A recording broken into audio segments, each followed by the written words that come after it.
കേരള സംസ്ഥാനത്തിൻ്റെ വളരെയേറെ വ്യത്യസ്തതയുള്ള സാമൂഹ്യ രാഷ്ട്രീയ മുന്നേറ്റത്തിലെ ഒരു നന്മ നിറഞ്ഞ കാലം കഴിഞ്ഞ ഒരു ദശാബ്ദമായി നിലനിൽക്കുക. നിങ്ങൾക്കെല്ലാം അറിവുള്ള ഒരു കാര്യമാണ്, ഇന്ത്യയിൽ നിന്നും ഇന്ത്യയിലെ മറ്റിതര സംസ്ഥാനങ്ങളിൽ നിന്നും കേരളം ഏറെ വ്യത്യാസമുള്ള ഒരു സ്ഥലം. കേരളത്തിൻ്റെ ആ വ്യത്യാസം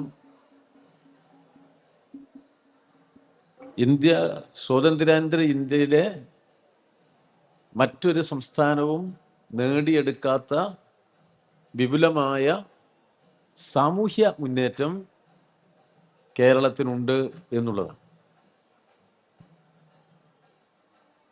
ഇന്ത്യക്ക് ലോകത്തുള്ള ഒരു സ്ഥാനം എന്താണ്? ഇന്ത്യയുടെ പ്രധാനമന്ത്രി പറയുന്നത് ഇന്ത്യ ലോകത്തെ 4ാമത്തെ സാമ്പത്തിക ശക്തിയായി മാറി എന്നാണ്. ലോകത്തിലെ 4ാമത്തെ സാമ്പത്തിക ശക്തിയായി കേൾക്കുമ്പോൾ ഇന്ത്യ വളരെയേറെ പുരോഗമിച്ചിരിക്കുന്നു. ജനങ്ങളുടെ ജീവിതം വളരെയേറെ മെച്ചപ്പെട്ടിരിക്കുന്നു. ആ വളർച്ച വേഗത്തിൽ മുന്നോട്ട് കൊണ്ടുപോവുകയാണ് എന്ന ഒരു പൊതു തോന്നൽ രൂപപ്പെടുത്താൻ കഴിയും. എന്നാൽ ഇന്ത്യയുടെ പ്രത്യേകത എന്താ? ലോകത്തിലെ 4ാമത്തെ സാമ്പത്തിക ശേഷി ഉള്ള രാജ്യം എന്നുള്ള നിലയിൽ ആ സാമ്പത്തിക വളർച്ചയുടെ നേട്ടം സാധാരണക്കാരായ മനുഷ്യർക്ക് ഇന്ത്യയിൽ കിട്ടിയിട്ടുണ്ടോ? ഇവിടെ സംഭവിക്കുന്നത് എന്താ? 140 കോടി ജനങ്ങളുള്ള ഇന്ത്യയിലെ 70 ലക്ഷം ആളുകൾക്കാണ് ഇന്ത്യയുടെ സാമ്പത്തിക വളർച്ചയുടെ നേട്ടം സ്വന്തമാവും. സമൂഹത്തിലെ മേൽത്തട്ടിലുള്ള 0.5% ആളുകൾക്ക് രാജ്യത്തിൻ്റെ സാമ്പത്തിക വളർച്ചയുടെയും മുന്നേറ്റത്തിൻ്റെയും നേട്ടം സ്വന്തമാക്കി പോക്കറ്റിലിട്ട് അനുഭവിക്കാൻ കഴിയുന്നു. ലോകം ഇന്ത്യയെ കൗതുകത്തോടു കൂടിയല്ല നോക്കിക്കാണുന്നത്, പരിഹാസത്തോടു കൂടിയാണ് നോക്കിക്കാണുന്നത്. 4ാമത്തെ സാമ്പത്തിക ശക്തിയായി വളരുമ്പോൾ ലോകത്തെ ഏറ്റവും കൂടുതൽ അസമത്വമുള്ള രാജ്യമാണ് ഇന്ത്യ എന്നതാണ് നമ്മെ പരിഹാസ്യമാക്കുന്നത്. ഏറ്റവും കൂടുതൽ പട്ടിണിക്കാരുള്ള, തൊഴിൽ രഹിതരുള്ള, വീടില്ലാത്തവരുള്ള, സാമൂഹ്യ പിന്നോക്കാവസ്ഥയിൽ ജീവിക്കുന്ന മനുഷ്യരാണ് ഈ ഇന്ത്യ മഹാരാജ്യത്തിലെ 99% എന്നുള്ള യാഥാർത്ഥ്യത്തെ നോക്കിക്കൊണ്ട് എങ്ങനെ നിങ്ങൾക്ക് ഈ സാമ്പത്തിക നേട്ടത്തെക്കുറിച്ച് സംസാരിക്കാനാകും എന്ന ചോദ്യം ഉയർത്തപ്പെടുകയാണ്. നമ്മുടെ സാമ്പത്തിക ശാസ്ത്രജ്ഞന്മാർ, അതുവഴി ഭരണവർഗത്തെ പിന്താങ്ങുന്ന സാമ്പത്തിക വിദഗ്ധന്മാർ, അവരെല്ലാം ഇന്ത്യയുടെ വളർച്ചയെക്കുറിച്ച് ഇങ്ങനെ സൂചിപ്പിക്കുകയാണ്. മറ്റ് ലോകരാജ്യങ്ങൾ വളരുന്നതിനേക്കാൾ വേഗത്തിൽ ഇന്ത്യയുടെ സാമ്പത്തിക ഘടന മെച്ചപ്പെട്ട് മുന്നോട്ട് പോവുകയാണ് എന്നാണ് ഇവർ പ്രചരിപ്പിക്കുന്നത്. ആ നിലയിലൊരു വളർച്ച ഇന്ത്യയിലെ സമ്പദ്ഘടനയ്ക്ക് ഉണ്ടാവുന്നുണ്ടോ? ഗവൺമെന്റിനെ ഏറ്റവും കൂടുതൽ പിന്തുണക്കുന്ന ഒരു ഇംഗ്ലീഷ് ദിനപത്രം ടൈംസ് ഓഫ് ഇന്ത്യ ഈയിടെ ഒരു മുഖപ്രസംഗം തന്നെ എഴുതി. ഈ സാമ്പത്തിക വളർച്ചയുടെ കണക്കെടുത്ത് അധികം പ്രചരിപ്പിക്കുമ്പോൾ ഇതല്ല സത്യം.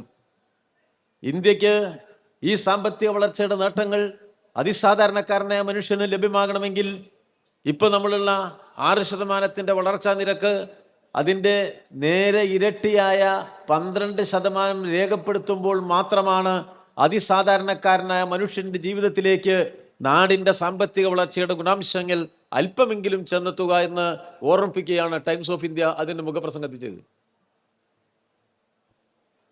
വളർച്ച സാധാരണക്കാരന് ലഭിക്കുന്നേയില്ല. ശതകോടീശ്വരന്റെ പോക്കറ്റ് വീർപ്പിക്കുന്ന നയസമീപനങ്ങൾ തുടർച്ചയായി നടപ്പിലാക്കുകയാണ്. ലോക ചരിത്രത്തിൽ ഇന്ന് വരെ കാണാത്ത രൂപത്തിൽ വലിയ കോടീശ്വരന്മാർ ഒരു രാജ്യത്തിൻ്റെ എല്ലാ സമ്പത്തും സ്വന്തം പോക്കറ്റിലേക്ക് കൊണ്ടുപോവുകയാണ്. ഒരൊറ്റ മുതലാളി അദാനിക്ക് ഇന്ത്യയിലെ തുറമുഖങ്ങളുടെ 1/3 ഉടമസ്ഥാവകാശമാണ്. ദശലക്ഷക്കണക്കിന് കോടി രൂപയുടെ ആസ്തി വകകളാണ് അദ്ദേഹം ആ നിലയിൽ സ്വന്തമാക്കിയിരിക്കുന്നത്. ഇന്ത്യയിലെ വിമാനത്താവളങ്ങളിലെ 1/4 ആ മുതലാളിക്ക് സ്വന്തമാണ്. ഇന്ത്യയുടെ കൽക്കരിയുടെ വില നിർണയം പരിപൂർണമായി ആ മുതലാളിയുടെ താല്പര്യങ്ങൾക്ക് അനുയോജ്യമായതാണ്. ഇന്ത്യയിലെ ഒരു മുതലാളി ലോകത്തിലെ തന്നെ പെട്രോളിയം ഉൽപ്പന്നങ്ങളുടെ വില നിയന്ത്രിക്കാനും നിശ്ചയിക്കാനും കച്ചവടത്തിൽ 1-ാം സ്ഥാനത്തെത്താനും സാധിച്ചിരിക്കുന്നു അംബാനി മുതലാളിക്ക്.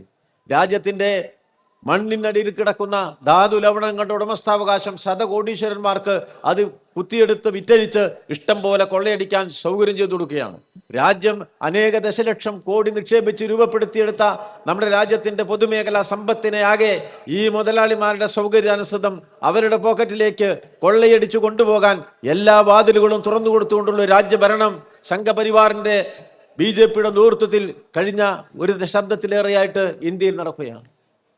ഇവിടെ പ്രമാണിമാർ വളരുകയും അവർ അതിസമ്പന്നരാവുകയും ചെയ്യുമ്പോൾ സാധാരണക്കാരായ മനുഷ്യർക്ക് ഇതൊന്നും കിട്ടുന്നില്ല.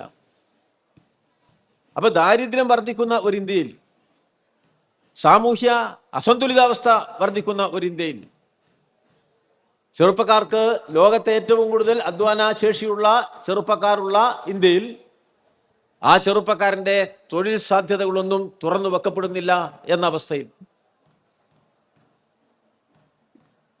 സങ്കീർണമായ ജീവിത പ്രശ്നങ്ങൾക്ക് പരിഹാരം കാണാനുള്ള സുവ്യക്തമായ കാഴ്ചപ്പാട് നമ്മുടെ രാജ്യത്തിൻ്റെ ഏറ്റവും വലിയ പോരായ്മയായിട്ട് മാറിയിരിക്കുകയാണ്. പാവങ്ങൾക്ക് അനുകൂലമായ നിയമങ്ങളുടെ നിഷേധമാണ് ഇന്ത്യയിൽ നടക്കുന്നത്.